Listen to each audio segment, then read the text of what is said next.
Evening.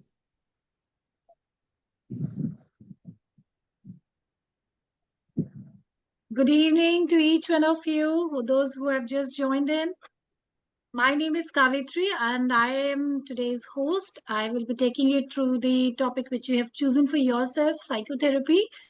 And we will try to discuss more of practical things. Of course, we'll start with theory. We will try to discuss more of practical things. If you have copy, notebook and a pen with you handy, that will be really great so that you can take a notes. And if time permits, we can do some handhold activity as well. So we are 31 now. By the time I think we can wait for 2 more minutes. By the time, if any of you could volunteer, any three of you could volunteer and share what is the expectation of yours while choosing this program, while choosing this particular session for the day.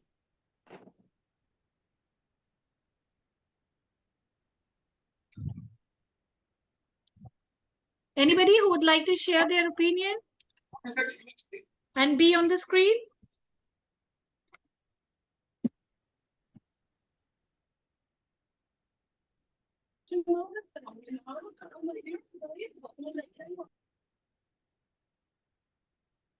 Okay, not a problem. And I think if you're a little hesitant to take it through, let me begin with this session. And in between, if you have any doubt or any query, I would request that you put that on the chat box so that हा मी तुला I जसं request all पाठवलं of ना you to keep your mic on mute mode. तसं पहा ना असे काही आहे का ही सापडली एक मिनिट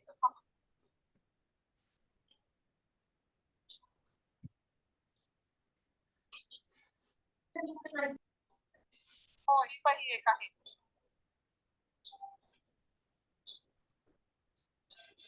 ही जी आहे ती म्हणते का Radhika ma'am, please mute yourself.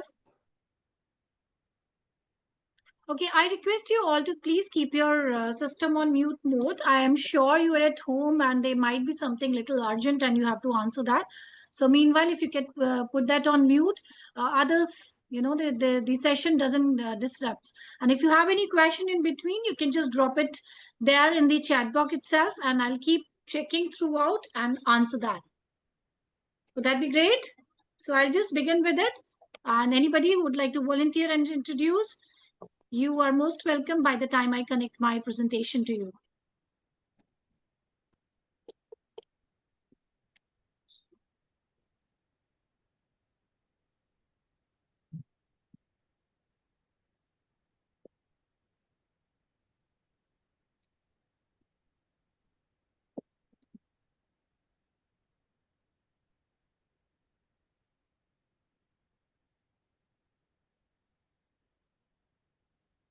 Okay, I hope my first slide, that is the name of this presentation, is visible to all of you. This is emotional first aid. We are going to talk about it today. Okay, that's great. Thank you, Priyanka ma'am, for being generous to inform all of us. So I'll just take it through, okay? So in case you have anything, you can drop down in the chat box. So we'll just take it through quickly. My name is Kavitri and I am the counseling psychologist. I have been taking sessions for almost 5 years now, online and offline both. I have worked in school as a counselor as well as a varied experience of taking sessions, therapy sessions, as well as workshops I do take. So I'll quickly take you through the content for which we are here. So this is the agenda for today. We will be talking about how to recognize emotional stress before it escalates, because that is very important. The early recognition and the initial screening is very important if we are doing as a therapist or even as for ourselves. Initial screening is done on time, so it makes a real impact in the process throughout. Then we'll be talking about daily tools from CBT, mindfulness and positive psychology. Those who are from psychology background can clearly make out what CBT is, and those who are not, I'll be discussing it as the session goes forward. And then we'll be talking about how to stop emotional overreaction, which we as human being, all of us do. So how to stop, how to recognize, and how to address, we will be talking about that. Then grounding techniques to calm our mind in minutes, in 5 minutes, or let's say in minutes, depends, it varies from person to person. And then quick self-check tools. So, as we are here for psychotherapy, let me please introduce you to psychotherapy, especially to those who are not from the psychology background. Psychotherapy is basically, people use this word psychotherapy, counseling, therapy as an interchangeable word to convey the same thing, that is talk therapy with a mental health professional, as it is depicted in the picture as well. A person is talking to the therapist, so that is psychotherapy, and which helps them to resolve issues or treat mental health condition or any situation they are going through. So basically people often use therapy as a shortened version of psychotherapy, which we can say it is a correct substitution. So it should be noted that psychotherapy specifically deals with mental, emotional, and behavioral issues. So we will be addressing three issues today: mental, emotional, and behavior. So there are several other types of therapy for various health conditions, which is categorically related to the ailment, to the therapies. Like speech therapy is categorically for people who have speech issues.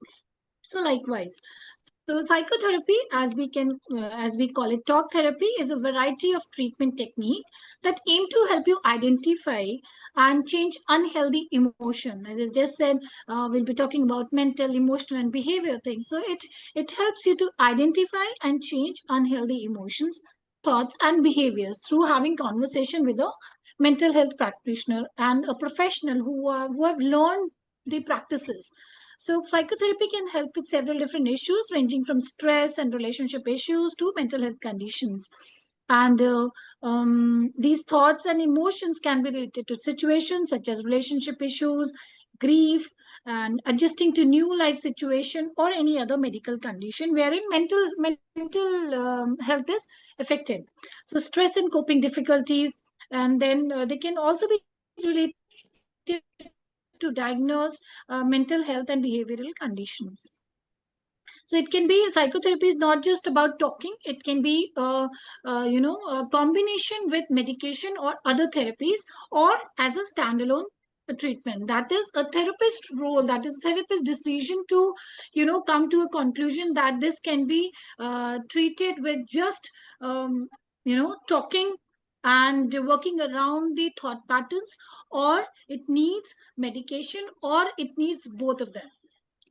So basically, psychotherapy helps us to adjust to new life situation or medical condition.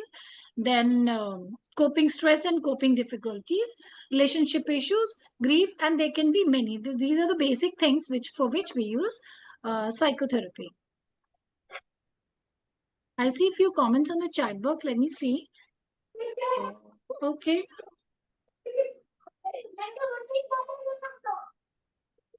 Okay, fine. So I'll keep on checking the chat box as well. And meanwhile, if you have anything, there's nothing for me as such. Moving on to types of psychotherapy, because knowing the theory of doing anything is actually works like a root. Works like, if your roots are strong, if you know the theory behind anything, you are better able, you are better equipped to deal with it, to take it forward. So basically, psychotherapy, we have four kind of therapies majorly, which is CBT, cognitive, we call it cognitive behavior therapy. Then we have dialectical behavior therapy, we call it DBT in short form. Then we have interpersonal therapy, IP, and then psychodynamic therapy. And there are many more which we'll be talking about in this presentation, in this particular slide. So I'll go, one by one. The first one is cognitive behavior therapy. It is actually a very structured and goal-oriented type of psychotherapy. So mental health professionals use it to treat or manage mental health condition and emotional concern. So basically, the CBT works in it's a kind of vicious triangle, I would rather say, not just a circle, vicious triangle, wherein our feelings, our thoughts, and behaviors are interconnected. So we come into a situation when we feel something and we behave. That is a usual perception. But actually what happens is, when something happens, we feel it, then we think, we process, and then we behave. So that processing part is not seen. So for a layman, it is just we see and we react. It is not like that. Basically, we see, we think, and then we react. It is a vicious circle. So when we feel something, we see something, and the kind of thoughts which come to us, if it is a positive one, our behavior will be positive. If it is a negative one, our behavior will be negative. So likewise, this is what cognitive therapy deals in, to correcting that innate thought process.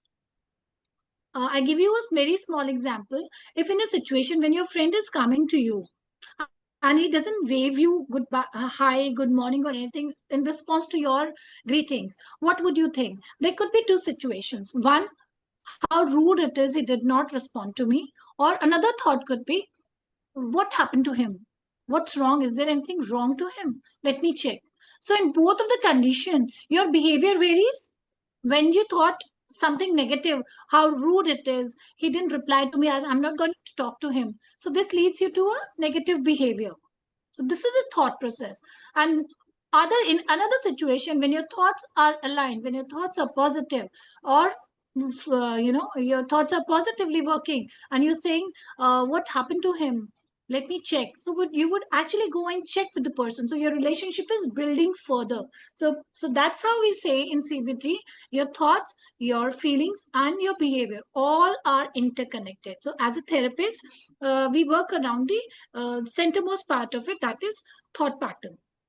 We work around correcting those thought pattern, so that the behavior the outcome, the behavior will be in a positive and effective manner. So through CBT, you can unlearn, basically we can unlearn negative thoughts and behavior and learn to adopt healthier thinking pattern and habit. Likewise, I see that. Likewise, we have DBT, dialectical behavior therapy. It works in alignment with talk therapy. It works in alignment with CBT only, but it is specifically adapted to people who experience emotions very intensely, like in personality disorders. Every situation now and then can be handled through correction of learning and unlearning of thoughts, and the behavior will be modified. But in dialectical behavior therapy, when your personality is distorted over the time, we use dialectical behavior therapy. That is, people who are experiencing emotions very intensely, we use DBT here. So the main goal of therapy is to use DBT is to strike a balance between validation, acceptance of who you are, and the challenges and the benefits of change. Who you are, and with what who you are, the challenges you're facing, the benefits and the changes you're facing, all are catered through DBT. So your therapist will help you learn new skills to improve emotion regulation. It involves both individual as well as group therapy. So we are taking these therapy in a very shorter form, so that we are giving you I'm trying to give you a brief of what psychotherapy involves. Now we talk about the third one, that is interpersonal therapy, IPT we call. It helps you to understand interpersonal issues that is troublesome, like unresolved grief, changes in social or work roles, then conflicts with others, and issues relating to others. It can also help you learn healthy ways to express emotions and ways to improve your communication. It basically works upon you as a person. That is why it is called interpersonal therapy. And the fourth one is psychodynamic therapy. This therapy is based on the idea that behavior and mental being are influenced by childhood experiences. We as a human are formed. Nobody is born with any habit, any behavior.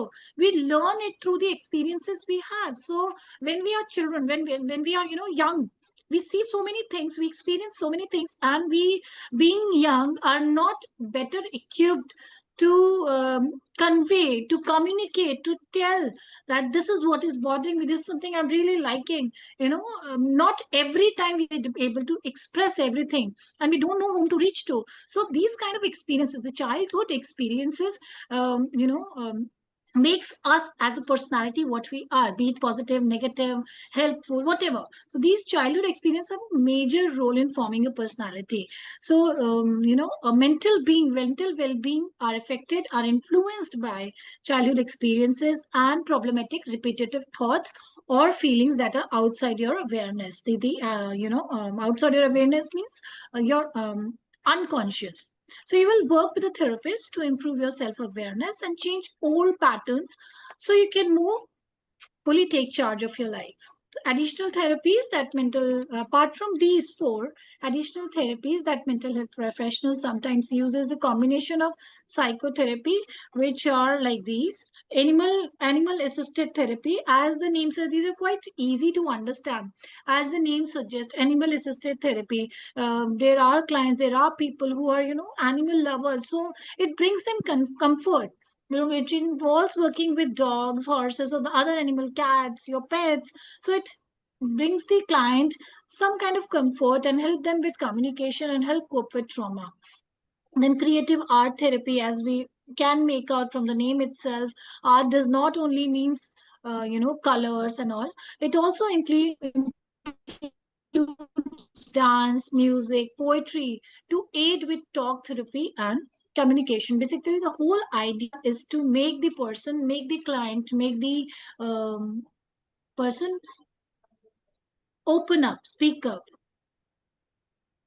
Ayush Patel is asking, so for personality disorder, we should ideally be using DBT, dialectical behavior therapy.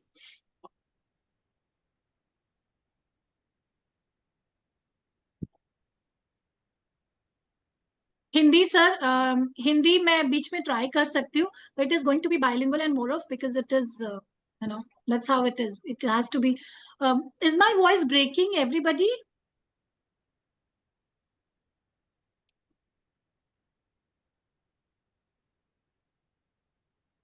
Okay, so Priyanka ma'am, you need to check your connections. Others are not facing the same thing, so you can just refresh or maybe go to a better network area. Main difference between CBT and DBT is CBT is for initial stages. Listen, ma'am, CBT is for initial stage when we have to talk, when you as a practitioner think that the solution can be with work can be resolved. The problem can be resolved while working with the thought pattern of the client. DBT we use when the personality is already formed. So you cannot just work around the thought patterns. You have to see the depth of it, how much the damage it, how much, not just communication, not just thoughts. What are the other factors which is distorting the personality of the client? So basically, it is a kind of higher version of CBT. So extreme and intense cases we take up in DBT. So now back to the topic. Now we talk about play therapy. Again, as the name suggests, this therapy specifically helps children identify and talk about their emotions, their feelings through play. We use do. We can simply ask them to make something from your home, make your favorite toy, make your favorite person, and then we can talk around that. So making them play so that it doesn't sound like an interview session to them. They don't feel hesitant to share with you. Then it is individual therapy. Individual therapy involves you and the mental health professional, just the client and the therapist. That is individual. Group therapy, when we feel like there are many people, two or more people. It generally we use. I mean, the easiest example of group therapy could be grief sessions, wherein the someone from the family passes away and the entire family needs a therapy session. So the root cause is same and you are giving them group therapy. That is the easiest example. But there can be many other cases, different people from different field, but they are here to talk about share about their experience and learn from others of others similar experiences and all. That is group therapy. Marriage counseling and couple therapy, again as the name suggests, wherever there is a issue related to marriage and couples, we take up this therapy. And then wherein we take individual as well as couple sessions. So initially, ideally in marriage counseling, we prefer taking individual sessions, and then we move on to couple sessions, wherein we hear each of them individually. What is the problem? What do you think could be the situation? What do you think could be the solution? What do you think the root cause of? And then we ask the same question to the other person, because to a situation there are many perspectives. Everybody is seeing from their angle, so everybody has a different perspective.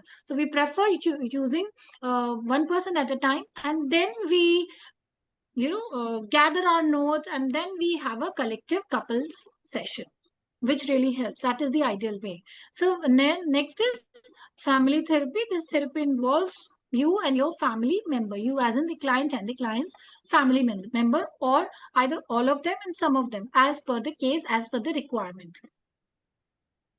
It family therapy के examples हो सकते हैं sibling jealousy, to issues with coping with death of any family member, likewise. So that is all from this slide. I'll just see through the chat box. No.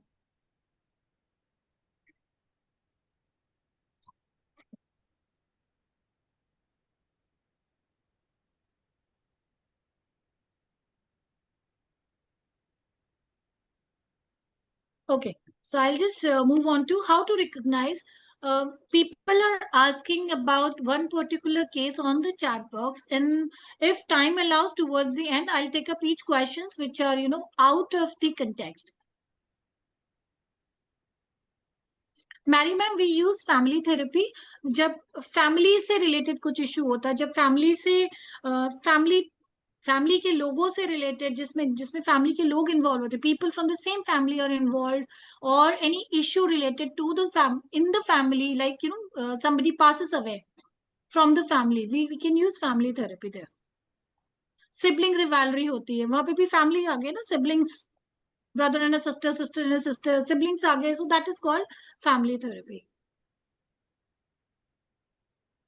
Okay, so now we talk about how to recognize emotional stress before it escalates. As I said, early recognition and initial screening is very important. So the earlier we catch upon the problem, the easier for us as a therapist, and for the client as well, for a person who is actually suffering, to come out of it. So recognizing emotional stress before it escalates involves paying attention to physical as well as emotional signals. Emotions are not seen easily, so physical symptoms also need to be taken care of as a client also. I mean, if you are suffering from any emotional stress, you will have physical symptoms like, headaches hoga, muscle tension, digestive issues start ho jayenge, fatigue hoga, you start blaming your autonomic nervous system. Why does this happen? Because your autonomic nervous system jo hota hai in your body, that you don't consciously control, we don't control that. Our mind doesn't control that. It is regulated by our thought pattern. It is regulated by the feelings which we have. So, and vice versa, this autonomic nervous system regulates things like our heart rate, breathing, urination, and sexual function as well. Why I'm saying so? Suppose in a given scenario, you're feeling nervous. That is a feeling you get. You suddenly start feeling sweating around your face, upper lips, your face, your chin. Why? It is happening. You suddenly start breathing faster. Every body is different. Everybody has a different way of responding. So your heartbeat start, so your heart rate start pumping at a faster rate. Why? Because this is your autonomic nervous system, which is not controlled consciously by us, but by the feelings we are generating. So these are the basic examples of physical signals we are getting. So for situations like going for an interview, appearing for an exam, such situations, this is all right. This is okay. But if you are getting such physical symptoms time and again over the period of time, then you need to keep a note of it, and then you need to check out your emotional signals as well. What kind of emotions you are facing through? Are these coinciding with situations? That means these are the red flags. Now you need to cater to. Now you need to address it. So it produces your fight. This is autonomic nervous system produces your fight or flight response, which is designed to help you defend yourself or run away from danger. You suddenly feel like, okay, I should not be going there, I might fall, and you step back. What is that? That is your body's fight or flight response. And how do you get that?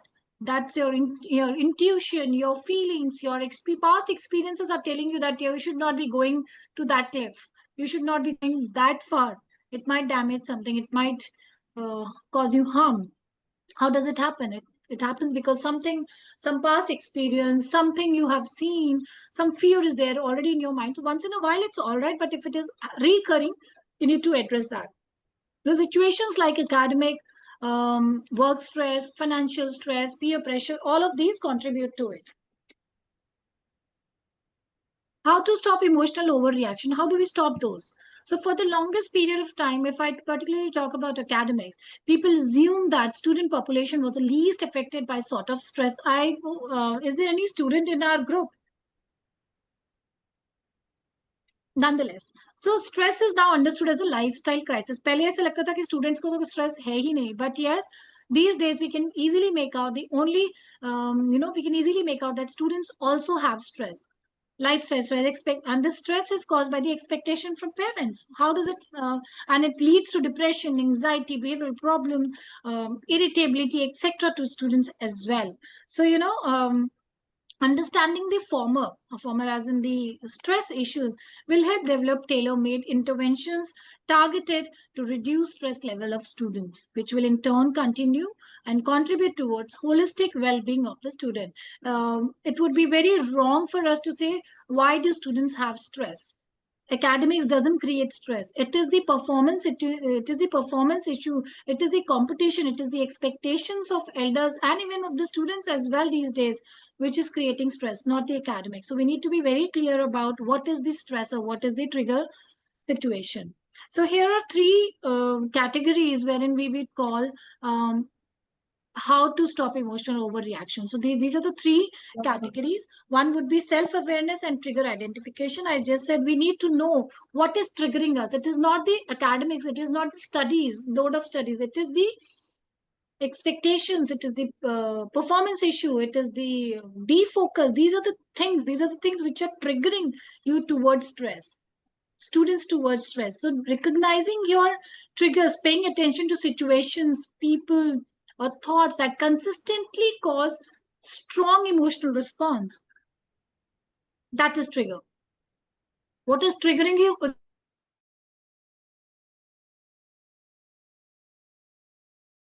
Physical reaction, as we just discussed, we kind of notice how your body is reacting to when you're feeling triggered. Once you know the trigger point, you will notice obviously that this is how my body is reacting. Tense muscle, racing heart, sudden breathing, impulse breathing, then sweating, sudden sweating. So these are the obvious and physical reaction which your body is showing you. Your body talks to you. We need to just read, we just need to know the language of our body, and every body is different. You cannot just copy from anyone else. Just be observant what your body is saying and you're good to go. And how do we know that? How do we keep a track of that? Where we can, journal our reactions. We can just keep writing down things, tracking patterns, and getting a clear understanding of your emotional response. By the time we jot down things and then we go back to and see the pattern, we are good to go, and we are good to go to make out that this is the problem, this is the trigger, this is the physical reaction, and this is where I am today. So immediate, and the moment you recognize. Second is to immediate coping strategy. Now, when I know this kind of problem is existent, because of this, the trigger points, because of these things, such kind of problems are happening to me. Now, what I will do, I would like to address my trigger points. I would like to address my physical reactions. Why is it happening? How do I treat it? So these are the coping strategies. Basically, the first and foremost is pause and breathe. Then we have grounding techniques. I will be talking about it later. Then practicing mindfulness. We will be talking about it again in coming slides. Then there are long-term strategies we need to make. If at all we are able to address everything and things get sorted with immediate coping strategies, well and good. If still we need some more time, still we need some more readdressal, there are long-term strategies which we need to adapt to: challenging our negative thought patterns, developing healthy boundaries, practicing self-compassion, then seeking professional help, building a support system, and engaging in self-care, because we are the best healer for ourselves. Even if we go to seek for a professional help, that professional will tell us things: do this, do that, will help us guide through the ways. This could be the problem, this could be the situation, but ultimately who has to do the home assignment, who has to implement in our life? Us, right? So the self care, the self awareness is more so very important than just reaching out to these strategies and identification and everything. And why are we identifying? Because we are self aware, because we are thoughtful about ourselves. So basically, by combining these three strategies, all of these strategies, you're gradually developing greater emotional regulation and resilience, allowing you to respond to situation with more calm and composure. This is what we are seeking in life, right? So step by step from the coping strategies, we'll be going to mindfulness matters. What is mindfulness? Okay, where I would like to take it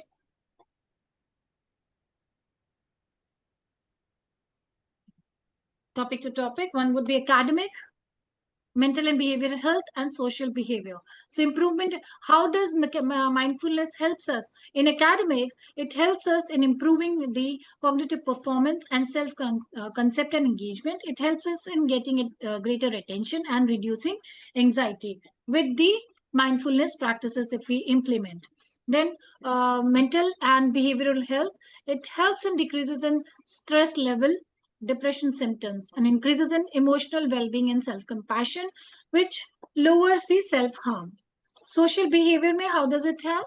It healthy responses to develop to difficult social situations, reduction of implicit bias, and increase in compassionate response.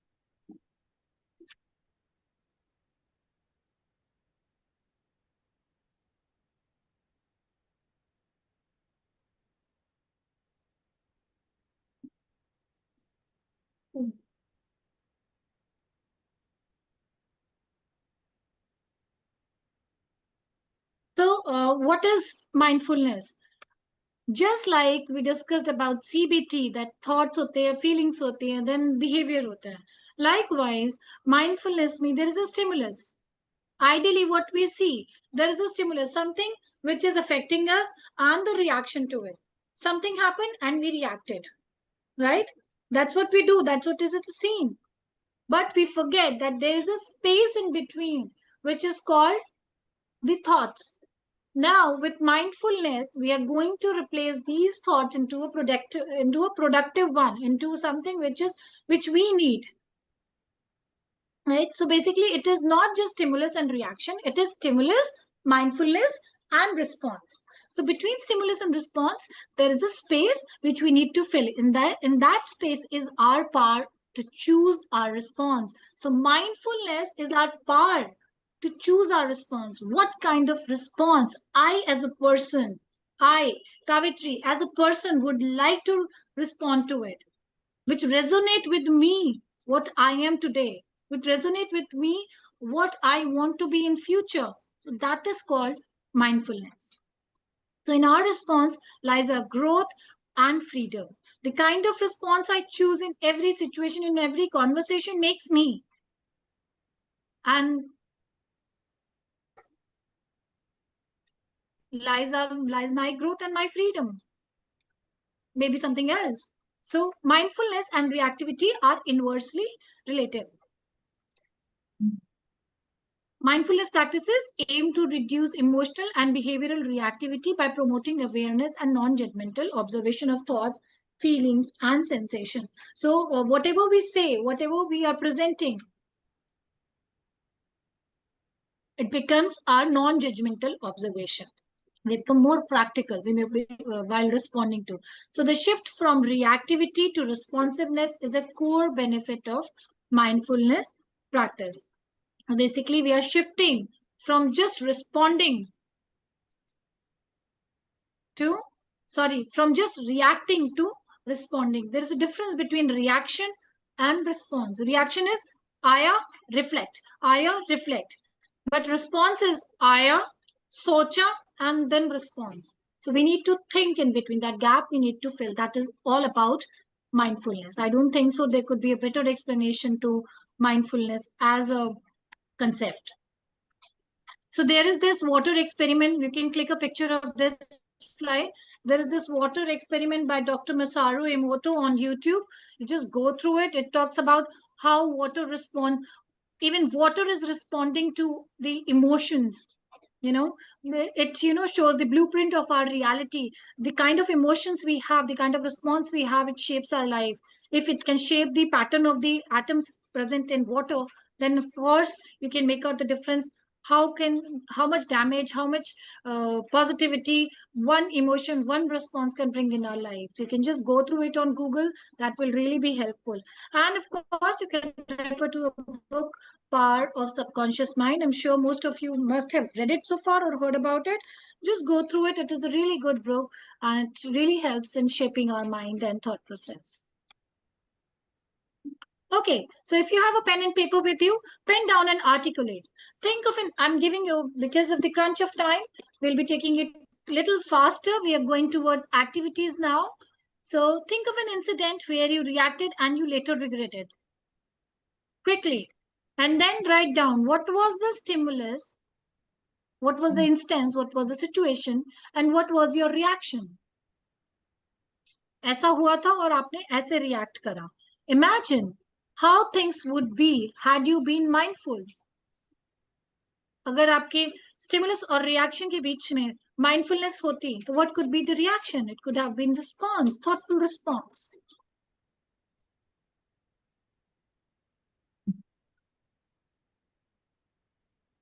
Priya ma'am, if somebody is pressurizing you for a reaction, that means you are yet to learn mindfulness.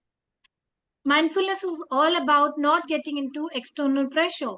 It is all about saying what you really are, what you really want to present yourself as. Nobody can force you. And the more you practice, the more faster you are ready with your response, not reaction. Okay, so practices and routine. How do we do mindfulness? We schedule 5 minutes of mindfulness, Priya ma'am. And all of you, not just to highlight Priya ma'am. She had a very genuine question. So how do we do that? We schedule 5 minutes of mindfulness for us and making space for mindfulness moments. The activities of mindfulness, I will be talking through. Don't worry. The practice of presence. Maintain calm and steady presence. As ma'am just said, somebody is pressurizing you to respond. Maintain calm. Nobody can pressurize you. And once you start doing mindfulness, once you start being calm, you will notice 1 minute is a huge time. Till the time, if our mind is not at peace, we feel 1 minute to aise hi gaya. But once we maintain our calm and composure, you will notice yourself that 1 minute is a good amount of time for me to respond. Okay, so how do we do that? If somebody is pressurizing you, you take 3 deep breaths. Then sense the physical state of your body. Scan your emotional state and then only respond. When there is a chaos, when you are yourself you are under that pressure, I need to respond, I need to respond. Of course, you will respond, but it might not be the best answer you could give. So you have to speak firmly without any anger. Keep your calm and composure. Your tongue, your body is in your control. It is yours. And be aware of your breathing. So, when you are in chaos, if you start panting, that means you need a break. You can have a sip of water and ask for an excuse.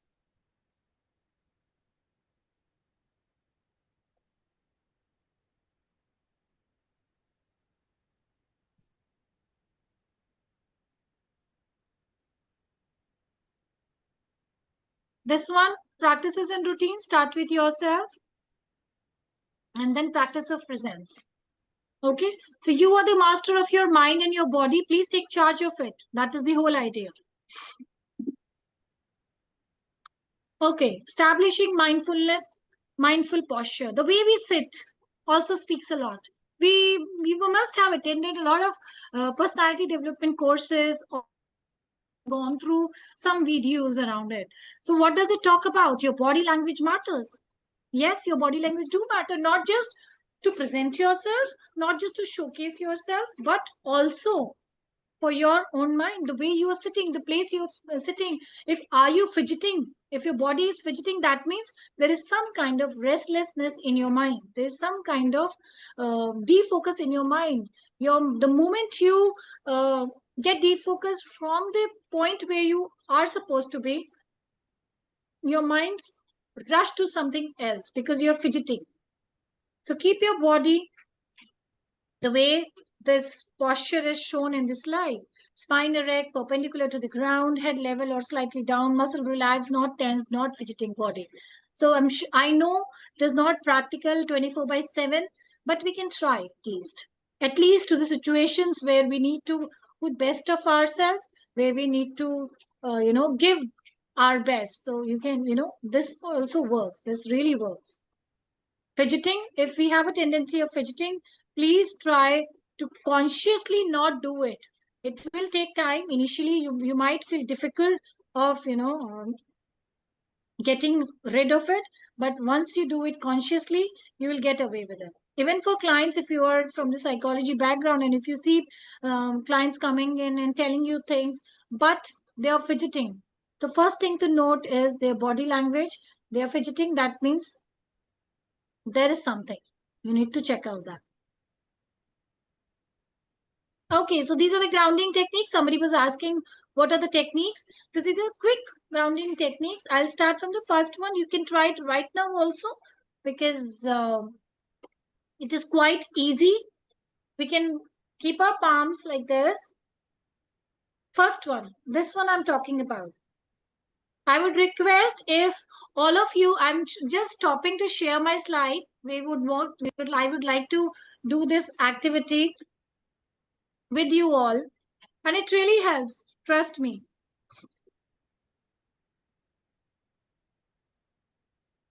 So what we need to do is put our palms like this. Oh my god, my mehendi is being shown.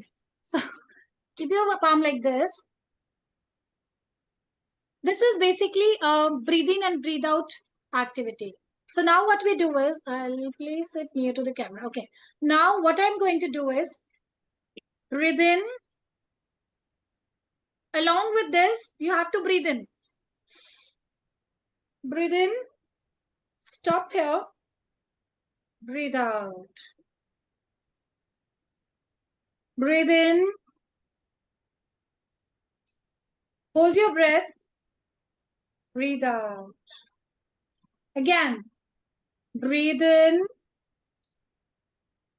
stop, till the time you can, hold your breath, then gently breathe out. Breathe in, hold your breath till the time you can, breathe out. Breathe in, breathe out. So do you think it is going to work? While we are on live session, so it might not have the same impact which it will actually have once you do it when your mind is actually chaotic. Try doing this. This will really help. There's one more thing. There's one more activity. We know 8. We make a figure of 8. So now we are going to make 8 like this. Slowly breathe in, breathe out. Breathe in, breathe out. Okay. So let's start. Breathe in. Hold your breath till the time you can. Breathe out. So this way, you can do it thrice, you can do it 5 times, 7 times, whatever you like. This really helps to recollect your thoughts when you feel chaotic, when you feel troubled, when you feel there are so many thoughts lingering around in your head. What do you do now? Do this. It doesn't need a paper or pen. It doesn't need any equipment that, oh my god, who will fetch a paper for me, who will get that thing for me. Just try doing this. This is a kind of breathing technique. It gives you a pattern. Instead of just breathing and breathe out, it is giving you a pattern figure of 8. You're focusing on your palm, right, on your fingers. So this is improving your focus along with breathing technique. Okay, so once you are through with it, one round, if you don't feel relaxed, repeat. Second round, you don't feel relaxed, repeat. I think 3 is more than enough. You can repeat it for 5 or 7 or till the time you feel relaxed here. Then you gather your thoughts again and categorize them, classify them. Okay, let me just declutter. This goes there, this goes there, this goes there. There are 3 problems running in your mind at a time. 3 problems, 3 things. Now you address one which is more important, then second, then third. Prioritization matters here. ठीक है? And there is one more activity, which is basically uh, 5 4 3 2 1. It is a very well recognized and very well known grounding technique, which says 5 4 3 2 1. 5 as in we have 5 sense organs, right? Eyes to see, nose to smell, tongue to taste, ear to hear, and skin to touch. So tell me 5 things. This you can use if you are a counselor or a psychotherapist. You can use this with your clients also, even with children in the school. If you're a counselor in a school, tell me 5 things which you can see around. Done? Think about it. 5 things which you can. Okay. Now 4. 4 things which you can smell around you. It's raining today, so there's the fragrance of soil also. Now 3. 3 things which you can hear right now. One is me. 2, 3. Right? 2. What you can feel. What you can touch. 2. And 1, see. 1, taste. What you can taste right now. Or something which of course, you can't have everything to taste at the moment. One thing which you really like to taste at the moment, you can say that. So when we are thinking on those terms, 5 4 3 2 1, basically the or maybe whomsoever is trying, the mind is diverted from the problem area, from the chaos, from the situation to a normal surrounding wherever we are sitting, right? So this we will see, if you do it, if you implement it in art based activity for children, or even for yourself, you just sketch out your palm and then start writing 5 things I can see, 4 things, and then draw. You will yourself see that creative art therapy is such a great healer. You can use colors if you really like it, otherwise let it be. So it's just such a great healer. It itself bring that calm and composure in you, and then you will feel that what the problem I was talking about, it was such a minute thing. It is not a big deal for me to cater to it. Let me seek help from someone. Let me know this person. Let me talk to this person. You will yourself align, your mind will yourself align it to the solution area instead of that chaos. So basically, you need to declutter. These are the things which help you declutter. That is why it is called grounding technique. You go back to basics and then you declutter everything. Okay, so I'll go back to the presentation. I think we have few more slides left. We have done this 5 sense grounding. We have done figure of 8. We have done manage your breath. This is because the time is allowing. This is one of the great exercise. If you have a pen and paper with you, you can try it right now because we have time now. This I call self-reflection tree. It is a tree of life, wherein We engage in activities that promote self-awareness and introspection. This making this tree takes a lot of thought. It is little time consuming because it takes a lot of thoughts. It takes a lot of self-awareness and introspection. So it is the ability to understand one's own thoughts and values and how they influence the behavior across context, so including capacities to recognize one's strength and limitations with a well-grounded sense of confidence and purpose. So what do we do here is we draw a tree. If you're not good with sketching, you can just imprint your hand again. Imprint your hand, imprint it till here. So this becomes your tree, your fingers becomes your branches, and this becomes the trunk of the tree. And then you can make sketch out roots to it. Okay. So once we are done with the sketch of the tree, there are few elements to it. Soil, you see, beneath the soil there are roots. So soil and the roots is I am supported by. If you're writing, please write it down. I am supported by soil and roots. Root is what? What do we call root? Root is the root strength of the entire tree. If the roots are stronger, the tree can stand stronger for eternity. If the roots are weak, the tree may fall. So this root, this tree is your self-reflection. Who is making? If you are making, it is your self-reflection. So the roots are the people, are the situations which makes you stand strong. I am supported by. So you can just write, I am supported by, and mention all the people, all the communities that support you to grow strong and kind. So that's your root. These are the people whom you need to carry along with you, the root people. Now we move upwards, the tree, trunk, and branches. Move upwards, tree, trunks, and branches. So tree trunks and branches are the people and the situation and the instances which you are grateful for in life. Whatever has happened to you, you are grateful.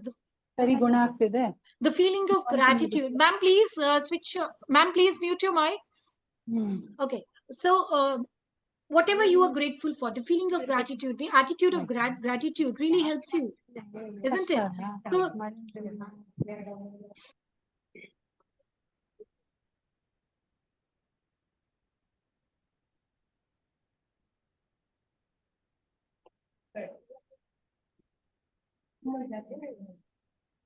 you, me, rain. Okay.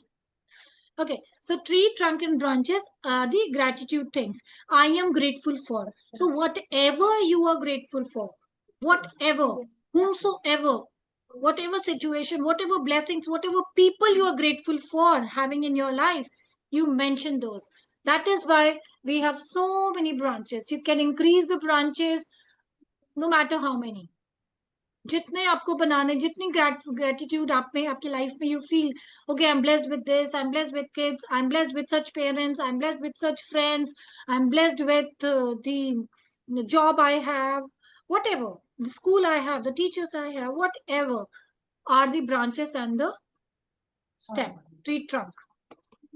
Now comes the leaves. Leaves are the things which you love. Lastly, reflecting on many things that make you you. Okay, so they could be adjective like funny, smart, kids, kind, helpful, good friend. So whatever you are is the leaf pattern.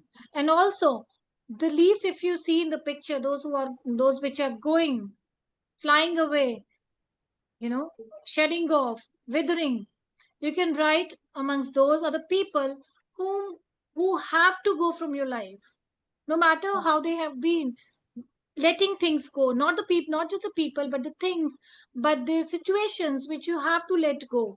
You can write on the leaves which are withering, which are falling. This activity particularly takes a lot of time, but once it is made, you see your life in a piece of paper in an artful manner.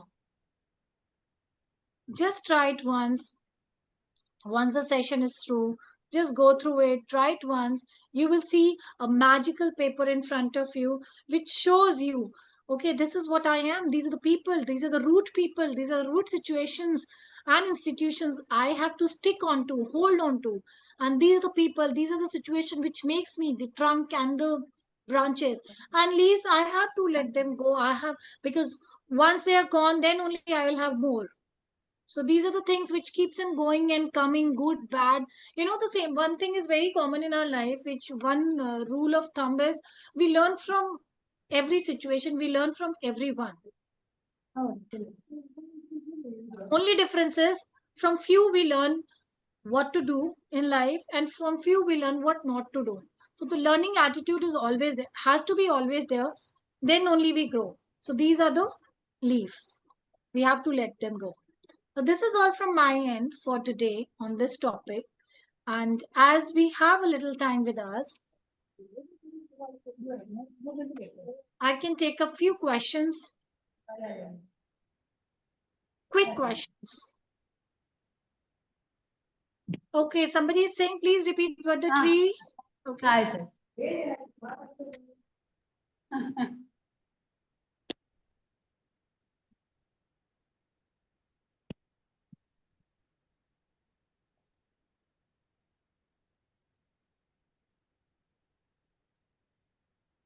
Okay.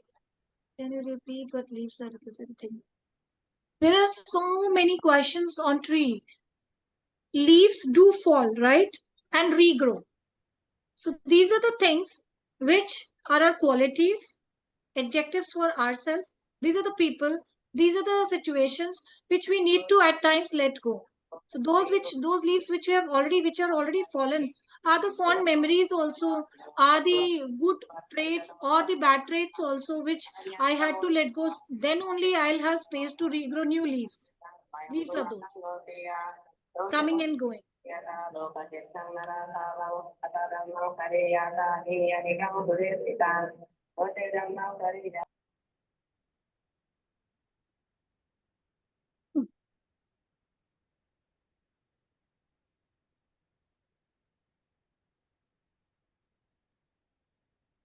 If somebody has discomfort to continue breathing technique, what to do then?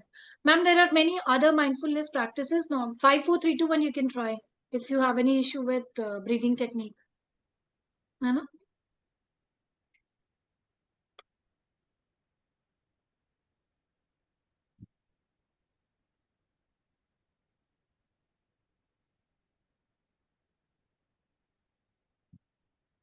Try to make them understand that's my personal and they not ready to give up some signs. The reaction is really separate. Okay, that's sad.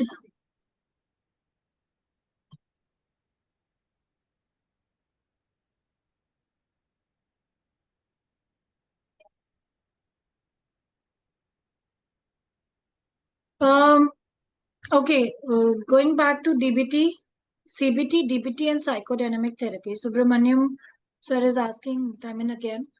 CBT, are you clear with CBT? So basically, CBT is about correcting the thought process. Okay, then we have REBT, then we have DBT. So it is like a level up. And DBT we use only when the situation is extremely uncontrollable, as in the sense, when in CBT we can work around the thought pattern, the correcting the thought pattern, either through medication is a second step, either through talk therapy. If that can be worked around, we use CBT. In usual cases, we use CBT, cognitive behavior therapy, wherein we address the center part of it, feelings, behavior, and reaction to it. So we cater to the second part of it, the kind of thoughts you have. If the kind of cognitive distortions you have, even in a situation, the example, again I'll repeat the same example so that we connect through. Somebody is coming, and I can have two kind of reactions. One, what happened to him, so rude of him, he's not responded, I will also not respond. Second could be, what happened to him, let me check. So both the situation, negative and positive. Negative में behaviour क्या होगा, negative ही जाएगा, I will not talk to him, the relationship is ruined, maybe he will also not come back. Positive, if you go and check with the person, what happened, you never behave like this, is something okay at your place, so relationship is building. That is CBT. such situation. DBT, when there is personality disorder. Personality disorder कब होता है? एकदम से तो नहीं होता है. Personality disorder over the time होता है, with varied experiences होता है ना, with varied thought patterns होता है. It could not be always because of thought patterns. Cognitive distortions, आप हर situation में negative ही सोच रहे हो, that is impacting your personality. आप हर situation में no matter you are being positive, but experience आपके ऐसे हो रहे हैं for different reasons, your personality is changed overall. So that is where we use DBT, wherein the corrective measures needs time. The corrective measures need intense observation, which includes medication also, if you have taken any kind of medication earlier or not. So that is DBT. And psychodynamic, जब childhood experiences आपको लगता है कि childhood experiences में problem है, then we take up psychodynamic therapy. So I think this is more or less about the questions I have. And we are done for the day. Anybody who have any question, you can reach out to the counselors, academic counselors there. They can take you through, I'm sure. And this is all from my side. I hope you got some insight. Whatever your expectations were with this session, I hope you got from this 1 hour. I hope you feel that you have rightly invested your 1 hour here with me and ICS. I wish you all the best with whatever plans you have for future, taking up such course for yourself, maybe for profession, maybe as for yourself.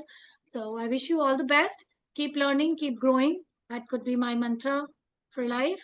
Thank you so much. So we may leave the session now. Yeah, thank you.